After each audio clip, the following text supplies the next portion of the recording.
অন্নপূর্ণা যোজনায় অনেকে পেয়েছেন, অনেকে আন্ডার ভেরিফিকেশন চলছে। 30-60-এর মধ্যে যোগ্য মহিলারাও অন্নপূর্ণা যোজনাতে নথিভুক্ত হয়ে যাবেন। যারা পাওয়ার যোগ্য স্বচ্ছতার ভিত্তিতে তারা পেয়ে যাবেন। এই ককরোচ জনতা দলের আন্দোলন নিয়ে কিন্তু আমরা অন্নপূর্ণা ভাণ্ডারকে চেপে দিতে পারি না। আরশোলার পাখার তলায় যেন অন্নপূর্ণা ভাণ্ডারের আসল যোগ্য মহিলাদের নাম চাপা পড়ে না যায়, তার জন্য আমাদের যে কণ্ঠ এতদিন ধরে উজ্জীবিত ছিল এবং তা কিন্তু আছে এবং থাকবে। তবে মুখ্যমন্ত্রী শ্রী শুভেন্দু অধিকারী মহাশয় গতকালকেই বলেছেন, যারা যোগ্য তারা সবাই পাবেন। সেটাই তো আমাদের দাবি, প্রতিনিয়ত প্রতিদিন সেটাই বলে আসছি যে প্রচুর অযোগ্যরা পাচ্ছে।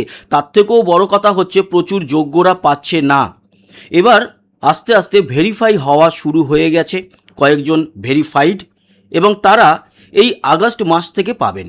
যারা পেয়েছেন জুলাইতে এবং বৈধ যোগ্য তারা তো অবশ্যই পাবেন। এছাড়া আপনাদের জানিয়ে রাখি, অনেকে কিন্তু তাদের কিছু তথ্য গোপন করেছে। যেরকম ফ্যামিলি ডেটা কালেকশানে তারা তাদের ছেলের যে প্যান কার্ড সেটা অ্যাটাচ করেনি, অনেকে তো নাম দেয়নি, শুধু নিজে বা নিজের স্বামীর নাম দিয়েছে। তার ছেলে হয়তো প্রচুর টাকা ইনকাম করে, এখানে যোগ্য হিসাবে তার ছেলে কত ইনকাম করে, তার স্বামী কত ইনকাম করে সেসব দেখা হচ্ছে না বটে, কিন্তু ফ্যামিলি ডেটা কালেকশানে তথ্য গোপন করাটা অন্যায়। সেগুলোও কিন্তু এবার আস্তে আস্তে ভেরিফাই হবে এবং সেই অরিজিনাল তথ্য দিতে হবে। যারা যোগ্য তারা তো পাবেনই, কিন্তু কিছু অযোগ্য বাদও যাবে, এটা আপনারা লিখে রাখতে পারেন। মুখ্যমন্ত্রী বলেছেন যে 30শে আগস্টের মধ্যে সমস্ত ভেরিফিকেশন কমপ্লিট হয়ে যাবে। সময় লাগছে, আস্তে আস্তে ভেরিফাই হওয়া শুরু হয়েছে, তারও কিন্তু উপযুক্ত প্রমাণ এসছে।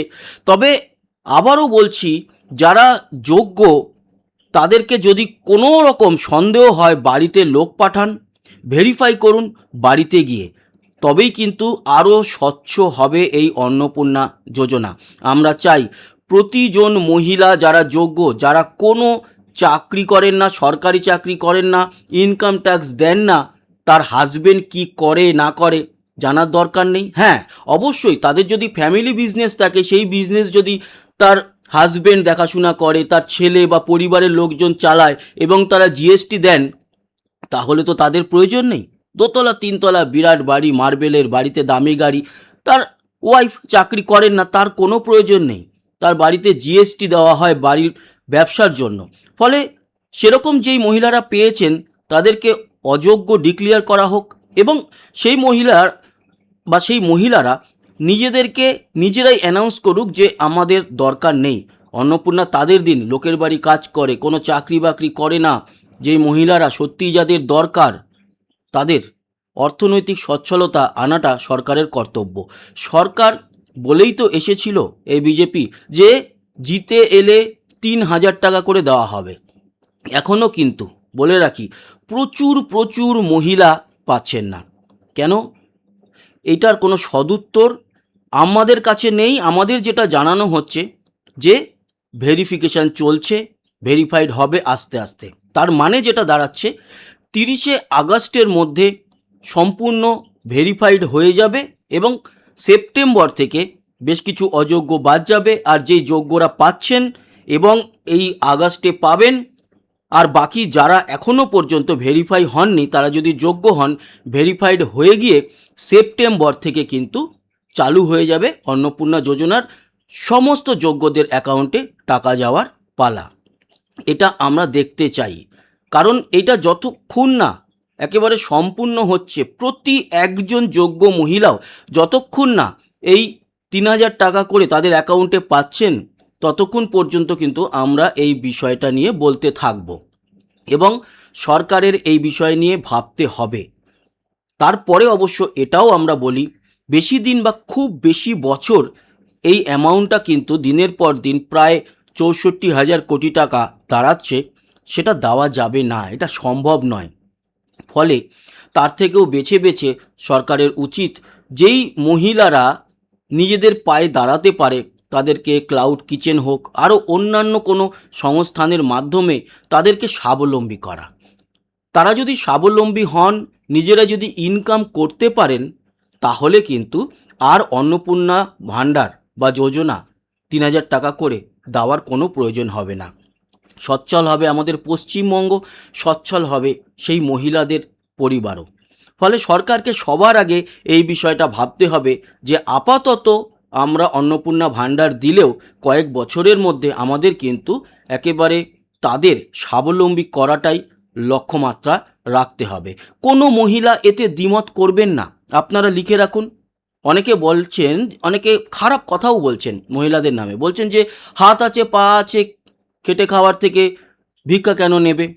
তারা অন্নপূর্ণা যোজনাকে ভিক্ষা হিসাবে তুলে ধরতে চাইছে। আসলে বিষয়টা নয় সেরকম। বিষয়টা হচ্ছে একটি গরিব পরিবারকে অর্থনৈতিক খানিকটা সচ্ছল করা, এটা হচ্ছে উদ্দেশ্য। এবং সেটা যদি ভিক্ষাই হতো তাহলে যোজনা বা ভাণ্ডার নাম দিয়ে ভোটের আগে কেন প্রচার করা হয়েছিল? ভোটের আগে কেন বলা হয়েছিল আপনারা বিজেপিকে জেতান? প্রতি মহিলা, তখন কিন্তু বলা হয়নি সরকারি চাকরি করবে বা জিএসটি দেয় কিনা তাদের পরিবার, কিংবা তিনি সেই ব্যক্তি বা সেই মহিলা কোনো ইনকাম ট্যাক্স দেন কিনা, তার জন্য বাদ যাবে তাদের নাম, এরকমটা বলা হয়নি। বাট সেটা ঠিক আছে, আবারও বলছি সেটা ঠিক আছে, এটা নিয়ে কোনো দ্বিমত নেই। যারা সত্যিই সচ্ছল, যাদের পরিবার সচ্ছল, তাদের তো কোনো প্রয়োজন নেই। আমি তো এমনও বলে থাকি যে আমার কোনো প্রয়োজন আমি দেখছি না আপাতত, মানে আমার ওয়াইফের ক্ষেত্রে। তো সেরকম যদি তারা নিজেরাই স্বেচ্ছায় ছেড়ে দেয় তাহলে তো একেবারেই অনেকটা স্বচ্ছ হয়ে যাচ্ছে। আর সত্যি যে মহিলাদের দরকার তাদের পরে স্বাবলম্বী করা, সেগুলো টার্গেট হওয়া উচিত। কিন্তু আপাতত যেই কথাটা দিয়ে বা যেই কথার দ্বারা বেশ খানিকটা ভোট বিজেপি গভর্নমেন্ট তৈরির জন্য এসছে, সেই মহিলাদের সত্যি সত্যি যোগ্য মহিলাদের এটা পাওয়া উচিত। কারণ আমি কিন্তু অনেকজনকে এখনও জানি যাদের বাড়িতে অ্যাডভেস্টার, দেড়খানার মতো ঘর, শাশুড়ি বৌমা থাকে, হাজব্যান্ড নেই, এইরকম প্রচুর। তারপরে লোকের বাড়ি কাজ করে, স্বামী রিক্সা চালায়, বা স্বামী ওই জোগাড়ের কাজ করে, যাদের সত্যি পাওয়া উচিত তারা কিন্তু পাচ্ছে না। আর আরও একটা বিষয় শুভেন্দু অধিকারী মহাশয় বলেছেন যে আয়ুষ্মান কার্ড যাদের হবে না তাদেরকে চিন্তা করার কোনো দরকার নেই। মুখ্যমন্ত্রী যে যোজনা শুরু করছেন তাতে 5 লক্ষ টাকা করে ইনসিওর করা হবে প্রতি মানুষকে এই স্বাস্থ্য বিমার মাধ্যমে, মুখ্যমন্ত্রী স্বাস্থ্য বিমা।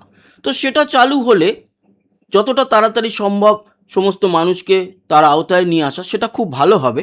যেরকম সেরকম আরও একটা ব্যাপার আমাদের দেখতে হবে, সেটা হচ্ছে মহিলাদের যে বাসে ফ্রি টিকিট মহিলারা চাপছেন, তাদের পিঙ্ক কার্ড চালু হয়েছে, সেই জায়গাতেও এই জিনিসটা লক্ষ্য করা উচিত যে শুধুমাত্র মহিলাদেরকে না দিয়ে যারা গরিব মহিলা তাদেরকে দেওয়া হোক।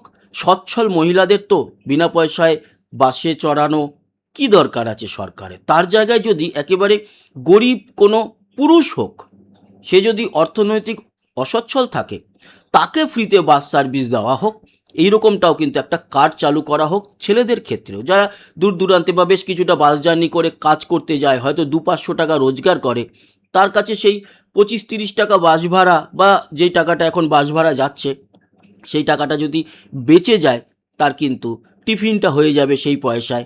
তো সেইগুলোও দেখতে হবে যে একজন মহিলা হিসাবে সে বিনা পয়সায় বাস চড়বে, সে সচ্ছল হলেও, আর একজন পুরুষ সে একেবারে অসচ্ছল গরিব হয়েও তাকে টিকিট কাটতে হবে। এই জিনিসটায় কিন্তু একটু আপত্তি থাকছে। এই বিষয়টাকে একটু সরকারের দেখা উচিত। বাকি দেখা যাক, আমাদের ওয়েট করতে হবে এখন অন্নপূর্ণা ভাণ্ডার নিয়ে। আশা করছি যে আগস্টের মধ্যে সমস্ত ভেরিফাইড হয়ে গিয়ে সমস্যার সমাধান হবে। আর আমরা লক্ষ্য রাখবো যাদের যাদের ভেরিফাইড হয়ে গিয়েছে তারা অবশ্যই আমাদের কমেন্ট বক্সে জানাবেন যে হ্যাঁ আমাদের ভেরিফাই হয়ে গিয়েছে। যাদের হয়ে গিয়েছে তারা অবশ্যই এই আগস্ট থেকেই পাওয়া শুরু করবেন, যারা পেয়েছেন তাদের সঙ্গে এদের নামও যুক্ত হয়ে যাবে, আর সেপ্টেম্বর থেকে বাকিরাও পাবেন, এটাই আমরা আশা করছি। বাকি লক্ষ্য রাখছি আপনারা যারা যারা পাবেন বা পাচ্ছেন নতুন করে, আমরা আবারও ভিডিও আনবো। যারা সাবস্ক্রাইব করেনি আমাদের এই দ্য বেঙ্গল টিভি, সাবস্ক্রাইব করে রাখুন, আমাদের সঙ্গে যুক্ত থাকুন। তাদের নিয়েও কথা হবে যে আগস্টে যারা নতুন করে পেলেন, যারা জুলাইতে পেয়েছেন, জুনে পেয়েছেন, জুলাইতে পাননি, তাদেরও ভেরিফাই হয়ে আগস্টে তারাও সম্ভবত পাবেন। তো যারা যারা পেতে থাকবেন আমাদেরকে আপডেট দিতে থাকলে আমরাও কিন্তু সেই অনুযায়ী আমরা ভিডিও বানিয়ে প্রচার করতে পারবো যে হ্যাঁ এত মহিলার অ্যাকাউন্টে টাকা এসে গেছে, এনাদের এখনও আসেনি। তো সেই ব্যাপারগুলো সরকারও যাতে নজর দেয়, কারণ না চাইলে মাও কিন্তু দুধ দেয় না। এই প্রবাদ প্রতিম বাক্যটা মনে রাখতে হবে। আবার দেখা হবে, সবাই ভালো থাকবেন, সুস্থ থাকবেন, টাটা।